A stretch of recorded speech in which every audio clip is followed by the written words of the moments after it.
इंसान के अंदर 7 शरीर हैं। ये कोई कल्पना नहीं, बल्कि अस्तित्व के पूरी परतें हैं। ये विचार पुरानी गूढ़ परंपराओं से आते हैं, जैसे थियोसॉफी में 7 सिद्धांत या शरीरों की बात, जहां इंसान को सिर्फ दिखता हुआ शरीर नहीं माना जाता। पहला शरीर है तारांकन भौतिक शरीर, जो हम देखते छूते हैं। हड्डी, मांस, खून। जीवन के पहले 7 साल में सिर्फ यही बनता और मजबूत होता है। बाकी 6 शरीर बीज की तरह सोए रहते हैं। इसलिए छोटा बच्चा सिर्फ नकल करता है, अपनी कोई सोच, भाव या इच्छा नहीं। जो लोग जीवन भर इसी पर रुक जाते हैं वो यांत्रिक हो जाते हैं, पशु जैसा, सिर्फ प्रतिक्रिया, कोई जागरूकता नहीं। दूसरा शरीर है तारांकन आकाश शरीर या जीवन ऊर्जा वाला। प्राण का स्तर 7 से 14 साल तक ये जागता है। भावनाएं इसी से शुरू होती हैं, प्यार, घृणा, आकर्षण। 14 साल में यौन परिपक्वता आती है, क्योंकि ये भावना का सबसे गहरा रूप है। कई लोग यहीं अटक जाते हैं। उम्र बढ़ती है, लेकिन विकास सिर्फ 2 शरीरों तक। तीसरा शरीर है तारांकन सूक्ष्म शरीर। तारांकन सूक्ष्म इच्छाओं और भावों का स्तर 14 से 21 साल तक ये विकसित होता है। अब तर्क, विचार, बुद्धि जागती है, सवाल पूछना, तर्क करना शुरू होता है। इसलिए 7 साल से छोटे बच्चे को कोई अदालत सजा नहीं देती, क्योंकि सिर्फ भौतिक शरीर है, जिम्मेदारी या जागरूकता नहीं। अपराध भी नकल से होता है, अपना मूल नहीं। 21 साल तक मन का विकास होता है, लेकिन कई लोग यहां फंस जाते हैं। सिर्फ बुद्धि, तर्क, बहस, गहरी जागरूकता नहीं। ये पहले 3 शरीर स्वाभाविक रूप से बन जाते हैं, बिना ज्यादा मेहनत के, लेकिन चौथे से ऊपर जाने के लिए सचेत मेहनत जरूरी है। चौथा है तारांकन मनस शरीर, जहां असली समझ पैदा होती है। 5वां आतलिक शरीर, तारांकन आत्मा का ठोस रूप। 6ठा तारांकन ब्रह्म शरीर, तारांकन ब्रह्मांड से एक होने का स्तर। 7वां तारांकन निर्वाण शरीर, तारांकन शरीर रहित, शुद्ध शून्य, जहां कुछ बाकी नहीं।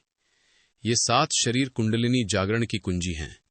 पहले 3 तो प्रकृति दे देती है, लेकिन बाकी के लिए खुद पर काम करना पड़ता है। जागरूकता, प्रयास। बिना प्रयास के इंसान सोया हुआ रहता है, यंत्र जैसा। लेकिन संभावना है 7 जाग सकते हैं। ये यात्रा है यांत्रिक से सचेत जीवन तक। दूसरे शरीर के विकास के बाद, मतलब करीब 14 साल की उम्र में, इंसान एक तरह की परिपक्वता पा लेता है, लेकिन ये सिर्फ तारांकन यौन परिपक्वता होती है। प्रकृति का अपना काम यहीं तक था। इसलिए पहले 2 शरीर, भौतिक और आकाश यानी जीवन ऊर्जा वाला, का विकास प्रकृति खुद ब खुद पूरा कर देती है, बिना किसी खास कोशिश के। लेकिन सिर्फ इतने से इंसान पूरा इंसान नहीं बन जाता। वो अभी भी पूरी तरह जागरूक नहीं होता। तीसरा शरीर तारांकन सूक्ष्म शरीर, तारांकन, जहां विचार, तर्क और बुद्धि का विकास होता है। ये शिक्षा, संस्कृति और समाज के असर से बनता है। इसलिए दुनिया के ज्यादातर देश 21 साल की उम्र में वोट देने का हक देते हैं। न्यूरोसाइंस बताती है कि ब्रेन का पी फ्रंटल कॉर्टेक्स, जो फैसले लेने, आवेग कंट्रोल करने और लंबे प्लानिंग के लिए जिम्मेदार है, पूरी तरह मैच्योर होने में मिड-20s तक लगता है, कभी कभी 25 साल तक। अब कुछ देशों में 18 साल पर वोट का हक देने की बहस चल रही है। जैसे वियतनाम वॉर के समय अमेरिका में फाइट करने लायक उम्र तो वोट भी देने लायक का नारा था। ये स्वाभाविक है, क्योंकि विकास तेज हो रहा है। पुराने समय में लड़कियों में मासिक धर्म मेनार्के 13-14 साल में शुरू होता था, लेकिन अमेरिका जैसे देशों में पिछले 30-50 सालों में ये औसतन 12.3-12.5 साल तक आ गया है, कभी कभी 11 साल में भी। बेहतर खानपान, स्वास्थ्य और माहौल की वजह से प्यूबर्टी पहले शुरू हो रही है। ये दिखाता है कि विकास की सीमाएं धीरे धीरे कम हो रही हैं, लेकिन आमतौर पर तीसरे शरीर के लिए 21 साल लगते हैं और ज्यादातर लोग यहीं ठहर जाते हैं, मरते दम तक सिर्फ इंटेलेक्ट, लॉजिक पर, बहस पर। चौथा शरीर तारांकन मनस शरीर यानी साइकिक या मानसिक स्तर विकसित नहीं होता। यह स्तर बहुत खास है, जहां अनोखे अनुभव शुरू होते हैं। जैसे अगर बुद्धि ठीक से जागी नहीं तो गणित में कोई मजा नहीं आएगा, लेकिन जिसकी बुद्धि पूरी तरह विकसित है उसके लिए गणित खेल बन जाता है। जैसे आइंस्टीन के लिए वो काम नहीं, शुद्ध आनंद था। वैसा ही संगीतकार के लिए वाद्यंत्र या चित्रकार के लिए रंग। हर शरीर के विकास से जीवन के अनंत आयाम खुलते हैं। अगर भाव शरीर दूसरा विकसित नहीं हुआ तो जीवन सिर्फ खाने पीने तक। जिस समाज में पहले शरीर वाले ज्यादा, उनकी संस्कृति सिर्फ जीभ और सुख पर। जिस समाज में दूसरे शरीर वाले ज्यादा, वो सेक्स केंद्रित हो जाता है। कविता, संगीत, फिल्म, नाटक, घर, गाड़ियां, सब में वासना घुल जाती है। और जिस समाज में तीसरा शरीर ठीक से विकसित हुआ, वो विचारों की क्रांति से भर जाता है। ऐसे ही दौर आते हैं जब तीसरा शरीर समाज में बहुत ऊंचा उठता है, जैसे बुद्ध और महावीर के समय बिहार में, जहां छोटे इलाके से इतने बड़े विचारक और हजारों प्रतिभाशाली पैदा हुए। सुकरात और प्लेटो के यूनान में कन्फ्यूशियस और लाओ त्से के चीन में, ये सब एक ही दौर में हुए, करीब 800 से 200 बीसी, जिसे इतिहासकार तारंकन एक्सियल एज या एक्सियल एज कहते हैं। इस दौर में दुनिया भर में इंसान ने खुद को, नैतिकता, आत्मा और ब्रह्मांड को नए नजरिए से देखना शुरू किया। ये वो समय था जब तीसरा शरीर अपनी चरम ऊंचाई पर था। लेकिन आम इंसान आज भी तीसरे शरीर पर ही अटका रहता है। 21 साल के बाद ज्यादातर कोई आगे विकास नहीं करते। चौथे मनस शरीर की अतीन्द्रिय क्रियाएं, जो इंद्रियों से परे हैं, वो अभी शुरू होनी बाकी हैं।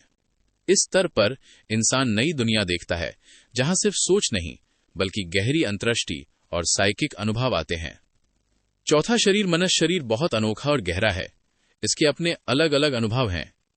ये अनुभव पहले 3 शरीरों से काफी अलग होते हैं, जैसे सम्मोहन, दूर के लोगों के विचार पढ़ना या भेजना, बिना आंखों के दर की चीजें देखना या शरीर से अलग होकर घूमना। ये सब चौथे शरीर की संभावनाएं हैं।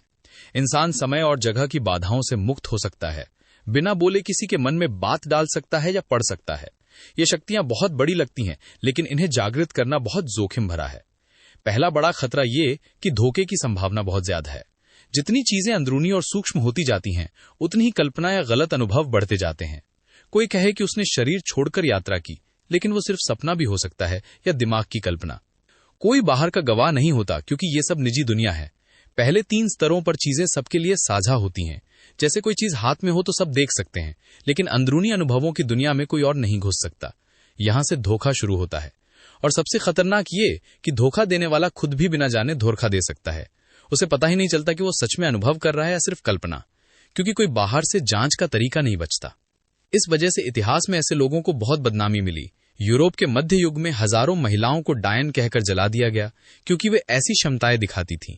भारत में भी तांत्रिकों को मार डाला गया, क्योंकि वे गुप्त शक्तियां जानते थे, जैसे किसी के मन में क्या चल रहा है वो जान लेना। पूरी दुनिया ने इसे काला जादू समझ लिया। इसलिए समाज ने कोशिश की कि इंसान को तीसरे शरीर पर ही रोक दिया जाए। खतरे सच में थे, लेकिन फायदे भी उतने ही बड़े थे। रोकने की बजाय जांच के रास्ते ढूंढने चाहिए थे। अब विज्ञान बहुत आगे बढ़ चुका है, उपकरण हैं, समझ बड़ी है, तो अब सच्चाई जांचने के तरीके निकाले जा सकते हैं। जैसे पहले ये पक्का नहीं पता था कि जानवर सपने देखते हैं या नहीं, क्योंकि जानवर बता नहीं सकते। लेकिन अब वैज्ञानिकों ने प्रयोग किए, नींद के उस हिस्से में मस्तिष्क की गतिविधि रिकॉर्ड की और देखा कि वो दिन की घटनाओं को दोहराते हैं। एक प्रयोग में बंदरों को फिल्म दिखाई, बिजली का झटका दिया और बटन दबाने की ट्रेनिंग दी। नींद में जब सपना आया तो घबराहट से बटन दबा दिया। ये साबित करता है कि सपने सच में चल रहे थे। ऐसे ही साधकों ने चौथे शरीर की जांच के तरीके निकाले हैं। अब तय किया जा सकता है कि अनुभव सच्चा है या झूठा, क्योंकि साइकिक होना ही झूठ नहीं होता। साइकिक में भी सच्ची और गलत स्थितियां होती हैं। जैसे सपना, रात में सपना देखना सत्य है, लेकिन सुबह उठकर झूठ बोलना कि मैंने सपना देखा जो नहीं देखा, वो झूठ। या कहना कि सपने नहीं आते जबकि आते हैं लेकिन याद नहीं रहते। सपनों के अपने यथार्थ हैं, सच्चा और झूठा दोनों। चौथे शरीर में भी यही। मनस स्तर पर सच्चाई और मिथ्या दोनों हो सकती हैं। कुंडलिनी का अनुभव अगर चौथे स्तर पर हो तो वो वास्तविक भी हो सकता है या कल्पना। जांच बहुत जरूरी है। पुरानी दुनिया में जो व्यक्ति अपने सपने की सही और पूरी रिपोर्ट दे पाता था, उसकी बहुत बड़ी कीमत होती थी। सपने की रिपोर्ट ठीक से देना बहुत मुश्किल काम है। सबसे बड़ी दिक्कत यह है कि नींद में सपना देखते समय घटनाओं का क्रम एक तरह का होता है, लेकिन सुबह याद करते समय वो उल्टा हो जाता है, जैसे कोई फिल्म पीछे से चल रही हो। नींद में जो घटना पहले घटी वो स्मृति में सबसे बाद में आती है, क्योंकि वो सबसे गहरे दबी रह जाती है। सुबह उठते ही तुम्हारे पास सपने का सिर्फ आखिरी हिस्सा होता है और उसी से तुम पीछे की तरफ याद करने की कोशिश करते हो। ये ऐसा है जैसे कोई किताब उल्टी तरफ से पढ़नी शुरू करो, शब्द उल्टे लगते हैं, सब गड़बड़ हो जाता है। इसलिए ज्यादातर लोग सपने में बहुत थोड़ा ही दूर तक याद रख पाते हैं, बाकी सब मिला जुला या खो जाता है। इस वजह से हम अक्सर गलत रिपोर्ट करते हैं। जो हुआ ही नहीं वो जोड़ देते हैं, जो हुआ वो बदल जाता है या खो जाता है। ये सब चौथे शरीर की दुनिया है। सपना भी इसी चौथे शरीर की घटना है। योग में जितनी भी सिद्धियां बताई गई हैं, कुंडलिनी, चक्र, विभिन्न शक्तियां, सब इसी चौथे शरीर की व्यवस्था से जुड़ी हैं। योग ने हमेशा सचेत किया है कि इनमें मत जाओ। सबसे बड़ा डर यही है कि इनमें मिथ्या यानी झूठे अनुभव में जाने के बहुत रास्ते हैं, भटक जाने की बहुत संभावनाएं हैं, और अगर सच में भी पहुंच जाओ तो भी उसका आध्यात्मिक मूल्य बहुत कम है। इसलिए जब कहा जाता है कि कुंडलिनी साइकिक है, तो मतलब ये है कि ये चौथे शरीर की घटना है। फिजियोलॉजिस्ट या डॉक्टर जब इस शरीर को खोलकर देखेंगे तो उन्हें कुंडलिनी या चक्र कहीं नहीं मिलेंगे। वे कहेंगे ये सब फिजूल की बातें हैं, ये शरीर में नहीं है, क्योंकि ये चौथे शरीर की व्यवस्था है। वो सूक्ष्म है, दिखाई या छुई नहीं जा सकती। लेकिन इस शरीर और उस शरीर के बीच तालमेल के बिंद होते हैं। जैसे 7 कागज रख लो और एक आलपिन से सब में एक ही जगह छेद कर दो। अब पहले कागज पे वो छेद गायब हो गया, लेकिन दूसरे तीसरे पे है। पहले कागज पे भी वो जगह है जो दूसरे तीसरे से मेल खाती है, भले छेद ना हो। अगर हाथ रखोगे तो वो बिंदु मिलेगा। ठीक वैसे ही इस भौतिक शरीर में चक्र या कुंडलिनी नहीं है, लेकिन उनके मेल खाने वाले बिंद हैं। इसलिए कोई शरीर शास्त्री इनकार करे तो गलत नहीं है, वो वहां नहीं मिलते, लेकिन संबंधित बिंदुओं का पता लगाया जा सकता है। कुंडलिनी चौथे शरीर की घटना है, इसलिए साइकिक है। और साइकिक होना 2 तरह का हो सकता है, सही या गलत। गलत तब होता है जब तुम कल्पना कर लेते हो। कल्पना भी चौथे शरीर की ही स्थिति है। जानवर कल्पना कर पाते, इसलिए उनका अतीत थोड़ा बहुत होता है, भविष्य बिल्कुल नहीं। जानवर निश्चित रहते हैं, वे रोज किसी को मरते देखते हैं, लेकिन ये कल्पना नहीं कर पाते कि मैं भी मरूंगा। इसलिए मौत का डर जानवरों में नहीं होता। इंसान में भी बहुत से लोग ऐसे हैं जिन्हें यह ख्याल नहीं आता कि मैं मरूंगा। उन्हें लगता है कोई और मरता है, कोई और। मैं का ख्याल नहीं आता। इसका कारण यही है कि चौथे शरीर में कल्पना उतनी विस्तृत नहीं हुई है कि दूर तक देख पाए। तो कल्पना भी सच्ची हो सकती है और झूठी भी। सच्ची कल्पना का मतलब सिर्फ इतना है कि हमारी क्षमता दूर तक देखने की है। जो अभी नहीं है उसकी संभावना को देखना। लेकिन जो कभी होगा ही नहीं, जो अस्तित्व में ही नहीं है, उसे मान लेना कि हो गया, यह झूठी कल्पना है। अगर कल्पना का सही इस्तेमाल हो तो विज्ञान पैदा होता है। विज्ञान भी मूल रूप से कल्पना ही है। हजारों साल से इंसान सोचता रहा कि आकाश में उड़ेंगे। जिसने ये कल्पना की वो बहुत कल्पनाशील था। अगर कोई न सोचता तो राइट ब्रदर्स कभी हवाई जहाज नहीं बना पाते। हजारों लोगों ने यह कल्पना की, संभावना को सामने रखा, फिर धीरे धीरे वो संभावना हकीकत बनती गई। खोज हुई, आविष्कार हुए। हम हजारों साल से सोच रहे हैं कि चांद पर पहुंचेंगे।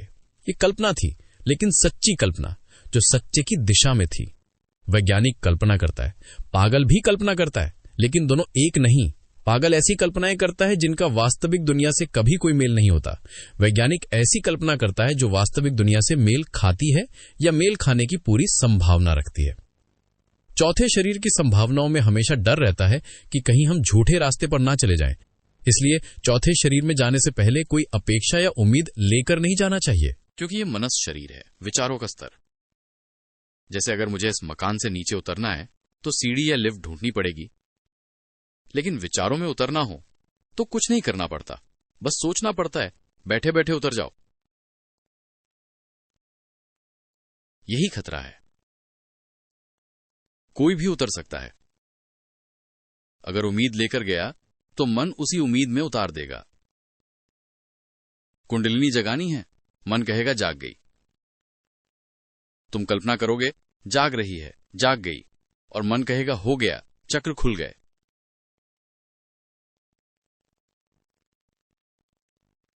लेकिन जांच का कोई तरीका नहीं।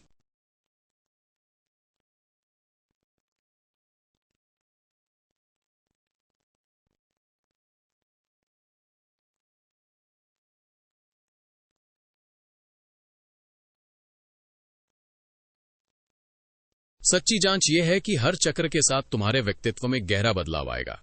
यह बदलाव तुम कल्पना नहीं कर सकते, क्योंकि ये वास्तविक दुनिया का हिस्सा है। जैसे कुंडलिनी जागने के बाद शराब पीना असंभव हो जाता है, क्योंकि मनस शरीर बहुत नाजुक है। सबसे पहले शराब से प्रभावित होता है। हैरानी की बात, अगर स्त्री और पुरुष दोनों शराब पिए तो पुरुष उतना खतरनाक नहीं होता जितनी स्त्री हो जाती है। स्त्री का मनस शरीर और भी नाजुक है। शराब जल्दी असर करती है, फिर नियंत्रण से बाहर। इसीलिए स्त्रियां नशे से ज्यादा बचती रहीं। अब अगर समानता का दावा करेंगी तो खतरा बढ़ेगा। कुंडलिनी जागरण से व्यक्तित्व में आमूल बदलाव आता है। यह तुम्हारे कहने से नहीं, वास्तविक व्यवहार से सिद्ध होता है। अगर शराब में रस लगता है तो समझो झूठी कुंडलिनी की कल्पना है। हिंसा की वृत्ति भी खत्म हो जाती है। न सिर्फ हिंसा करना, बल्कि हिंसा करने की इच्छा ही मिट जाती है, क्योंकि दूसरे को नुकसान पहुंचाने की भावना तब तक रह सकती है जब तक कुंडलिनी नहीं जागी। जागने पर दूसरा अलग नहीं दिखता, नुकसान पहुंचाना असंभव हो जाता। अगर अभी भी संयम रखना पड़ रहा है तो समझें अभी जागी नहीं।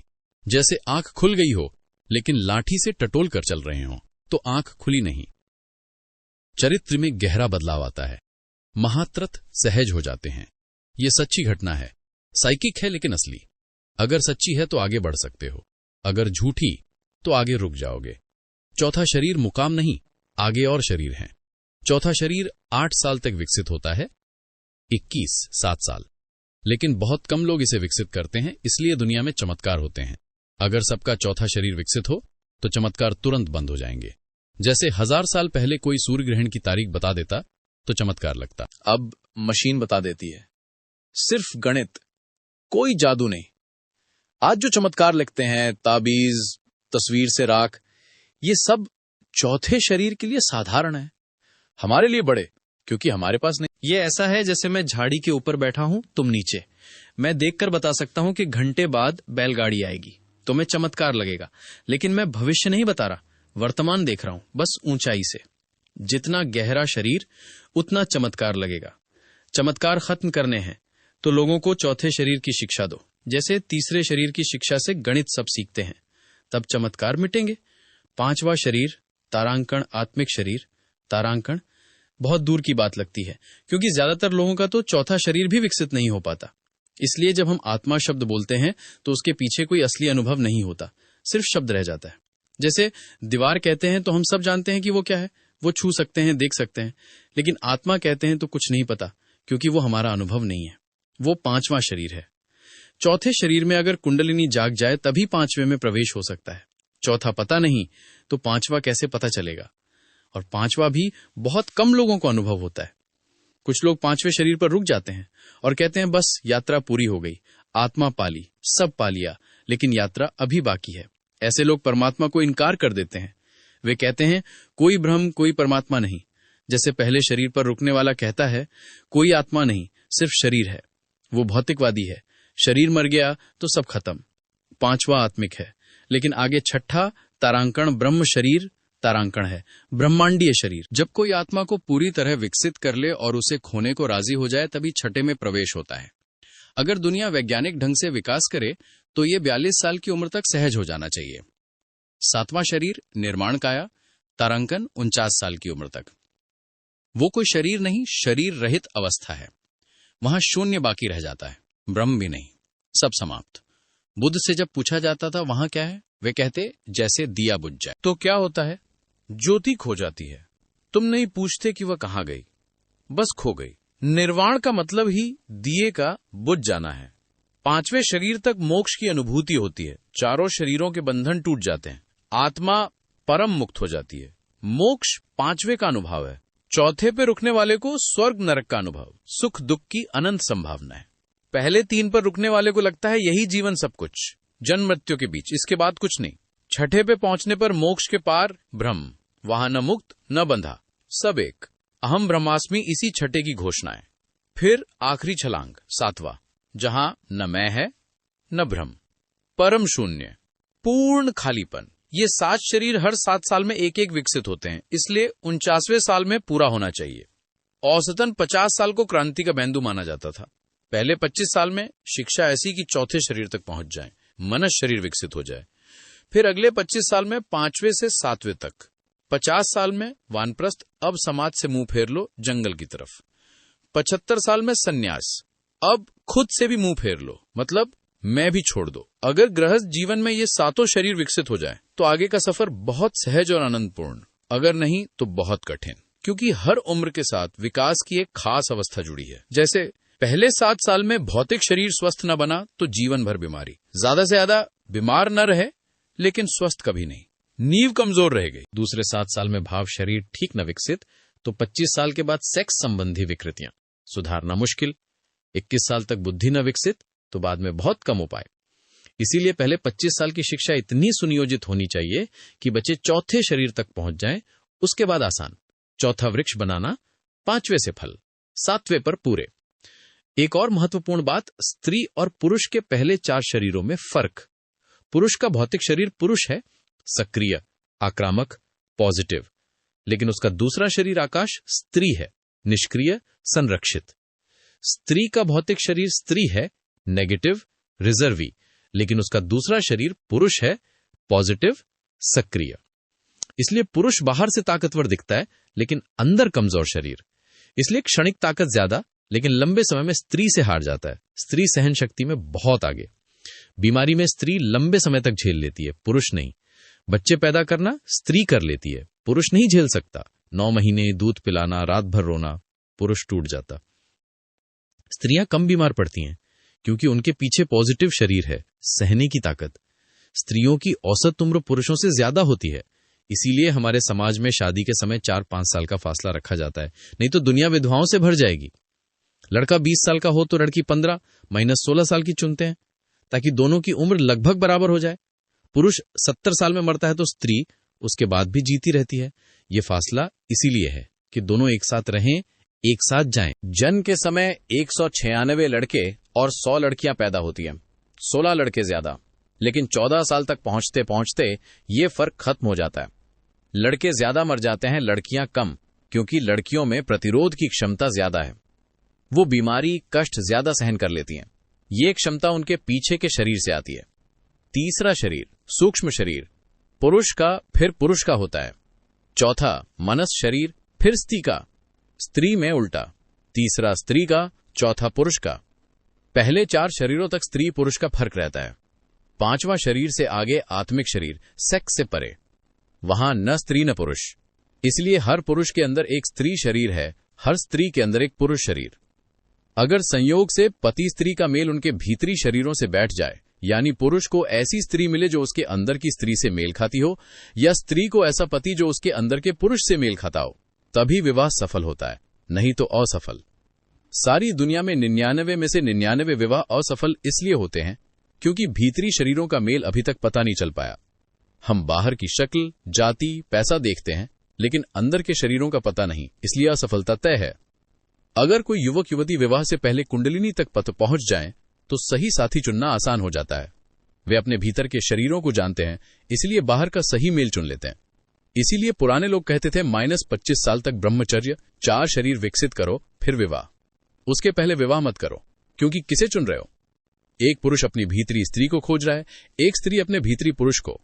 अगर मेल बैठ गया तो तृप्ति, नहीं तो अतृप्ति। फिर बाहर भटकना शुरू, वेश्या, पड़ोस, जगह जगह। जितनी बुद्धि विकसित होगी उतनी ये परेशानी बढ़े। अगर इंसान दूसरे शरीर पर रुक जाए, सिर्फ भाव शरीर, तो सेक्स से तृप्त हो जाता है, कोई झंझट नहीं। इसलिए 2 रास्ते थे, या तो 25 साल तक ब्रह्मचर्य में 4 शरीर विकसित करो, या बाल विवाह कर दो। बाल विवाह मतलब बुद्धि विकसित होने से पहले, ताकि सेक्स पर ही रुक जाए, आगे झंझट ना आए। बाल विवाह का रिश्ता सिर्फ सेव्स का होता है, प्रेम जैसा नहीं। अमेरिका जैसे देशों में शिक्षा ज्यादा है, तीसरा शरीर पूरी तरह विकसित, वहां विवाह टूटते हैं, क्योंकि तीसरा शरीर कहता है मेल नहीं खाता, तलाक फौरन। सम्यक शिक्षा का मतलब 4 शरीर तक ले जाना। 5वां निजी यात्रा है, शिक्षा नहीं ले जा सकती। अब बंधन की बात। बंधन बुरी बात है, जितना गहरा बंधन उतनी बुरी। भौतिक जंजीर तो ठीक, वो सिर्फ शरीर पकड़ती है, लेकिन प्रेम की जंजीर गहरी जाती है, श्रद्धा की और गहरी, उसे तोड़ना मुश्किल। साइकिक बंधन सबसे खतरनाक। शक्तिपात का सही माध्यम जो व्यक्ति वाहन बने, वो कभी बंधना नहीं चाहेगा।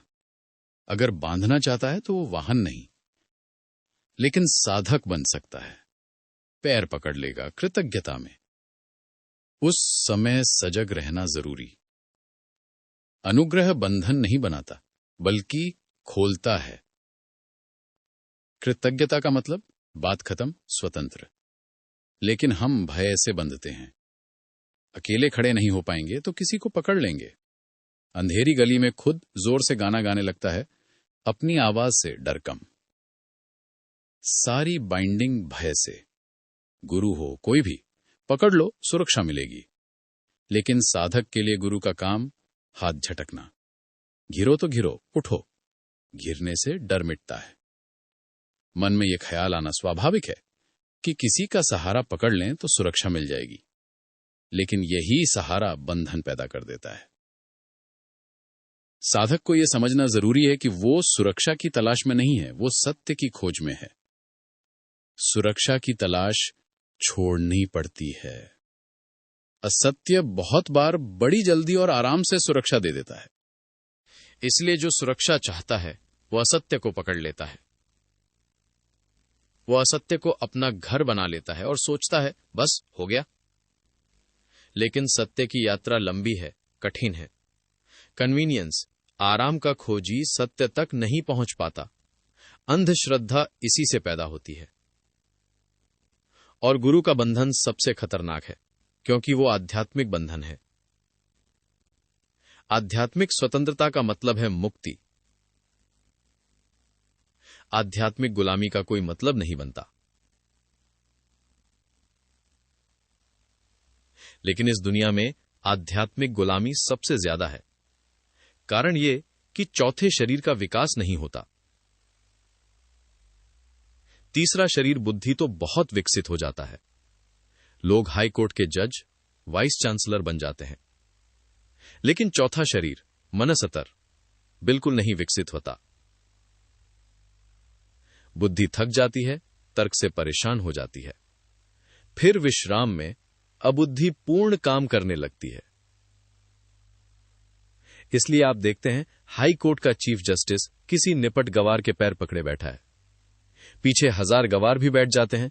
सोचते हैं जब इतने बड़े लोग बैठे हैं तो हम क्या हैं। लेकिन वो नहीं जानते कि गवार के पास चौथा शरीर है। कुछ ऐसा है जो इन बड़े लोगों के पास नहीं। बुद्धि से थके हुए लोग अब किसी भी अबुद्धिपूर्ण चीज में विश्वास कर लेते हैं। चौथे शरीर में थोड़ा भी विकास हो तो बड़ा से बड़ा बुद्धिमान उसके चरण पकड़ लेगा, क्योंकि उसके पास कुछ है जिसके मामले में वो निर्धन है। इसलिए बंधन पैदा होता है।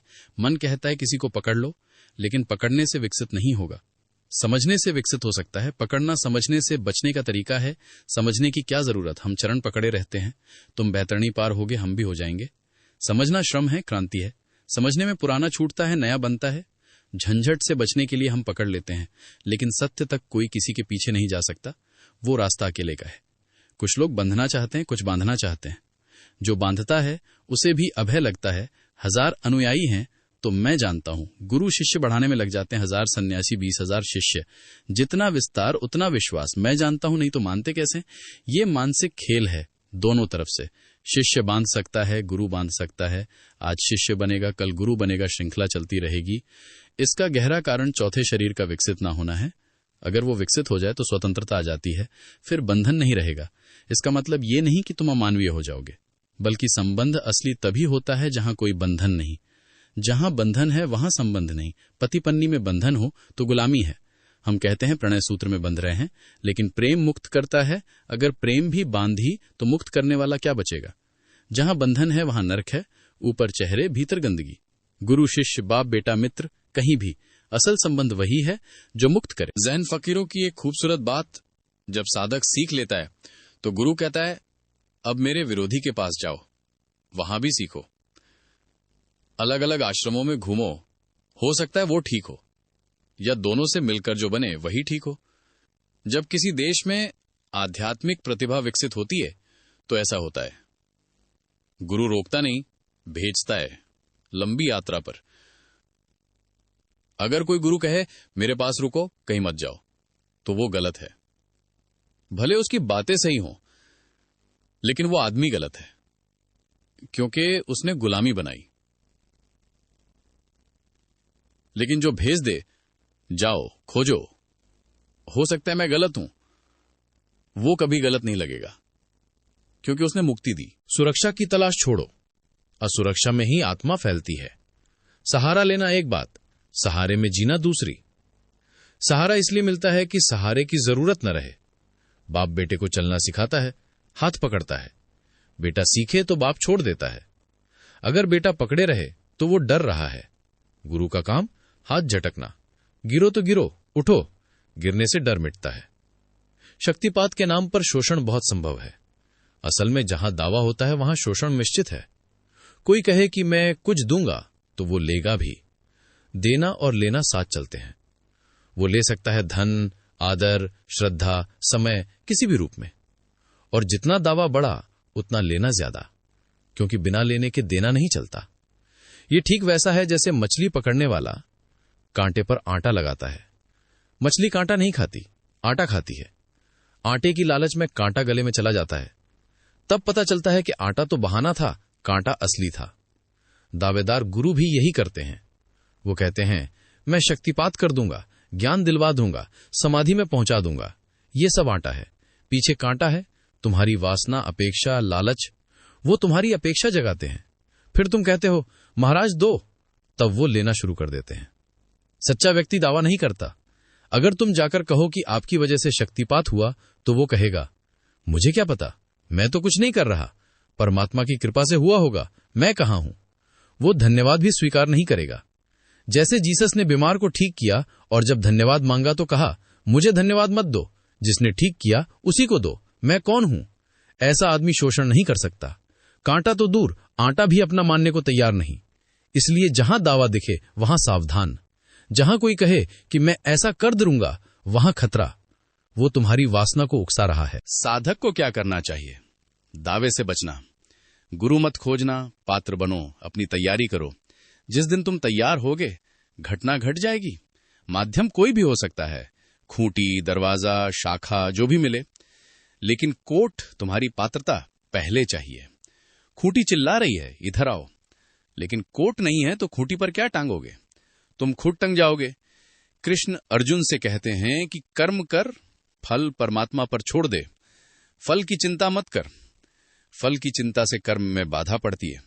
इसलिए सिर्फ तैयारी पर ध्यान। जिस दिन पात्र पूरा होगा, भर जाएगा। जैसा खाली कमरे में हवा तुरंत भर जाती है। पात्रता और भरना एक ही घटना के दो पहलू हैं। कठिनाई यह है कि हम तैयार नहीं होते, लेकिन मांग शुरू कर देते हैं। तब झूठी मांग के लिए झूठी सप्लाई मिल जाती है। लोग आते हैं, मुझे शांति चाहिए, लेकिन बात करते करते पता चलता है असली जरूरत नौकरी है, धन है, मुकदमा जीतना है। वो शांति नहीं मांग रहा, वो ये मांग रहा है। फिर दुकानदार कहता है इधर आओ, शांति भी मिलेगी, नौकरी भी। और 10-5 लोग प्रमाण बन जाते हैं, मेरे लड़के को नौकरी मिल गई, पत्नी बच गई। वो झूठ नहीं बोलते, सच बोलते हैं, लेकिन वो 10 हैं, 990 चले गए। वो 10 प्रमाण बनकर बैठ जाते हैं। भीड़ बढ़ती है, आटा बन जाता। मांगना मत, तैयार होना, भगवान में छोड़ देना। अगर नहीं हुआ तो समझो पात्र नहीं थे, लेकिन अगर शक्तिपात असली हुआ तो भटकना खत्म, लेने की जरूरत नहीं पड़ती। जैसे बीमारी ठीक हो गई तो डॉक्टर बदलने की जरूरत नहीं, जो ठीक नहीं हुआ वो 10-20 डॉक्टर बदलता है। असल शक्तिपात वो है जो लेने की जरूरत ही खत्म कर दे। वो एक बार हो गया तो बात समाप्त।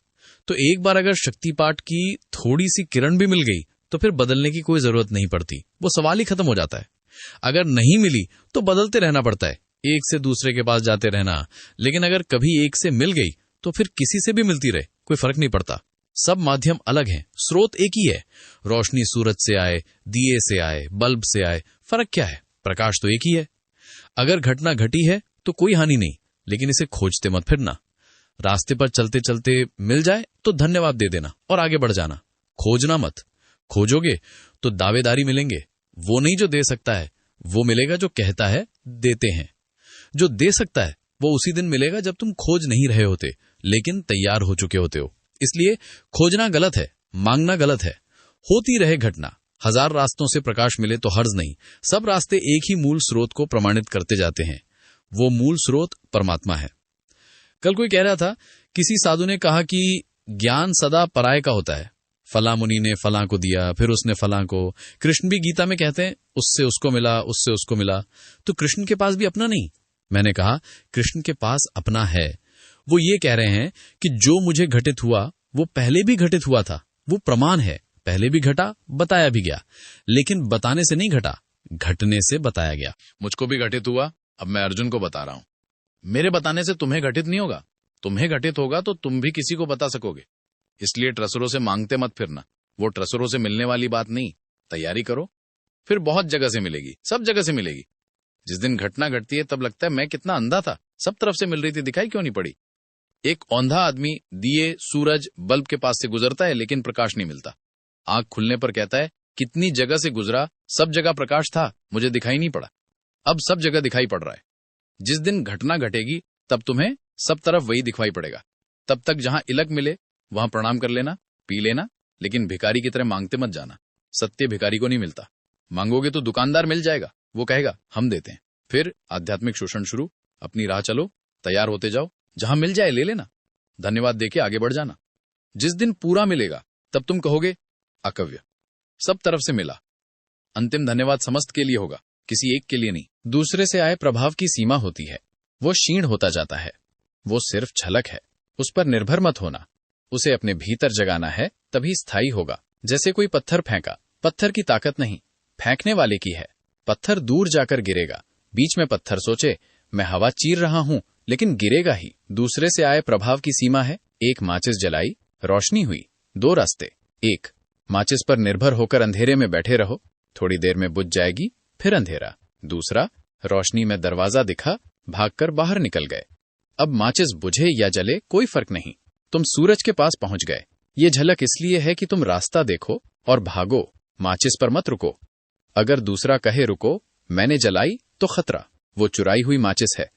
असली माचिस बाहर भेजने के लिए जलती है, रोकने के लिए नहीं। अगर वो कहे अब मेरे पास रुको, कसम खाओ दूसरे के पास मत जाओ, तो ये रोक रहा है। इससे अंधेरा अच्छा था। अंधेरा पैसिव रोकता है, ये एक्टिव रोकता है। हाथ पकड़कर, छाती अड़ाकर। चुराई हुई माचिस है। शास्त्रों में बहुत माचिसें हैं, चुरा लाओ, लेकिन असली जलने वाला रोकता नहीं। अंधेरे में मजा यह है, जिसने प्रकाश नहीं देखा उसे बताना मुश्किल कि क्या जल रहा है। वो जल रही थी या नहीं, आंख बंद करके समझा रहे थे। ये सब प्रकाश दिखने पर पता चलेगा। जिस दिन प्रकाश मिलेगा, तब 100 में से 90 गुरु अंधेरे के साथी और प्रकाश के दुश्मन सिद्ध होंगे। पता चलेगा ये शैतान की एजेंसी थी। तुम अपनी तैयारी करो, मांगो मत, झलक मिले तो ले लो, आगे बढ़ो। तो दोस्तों, आज की यह दार्शनिक यात्रा यहीं समाप्त होती है।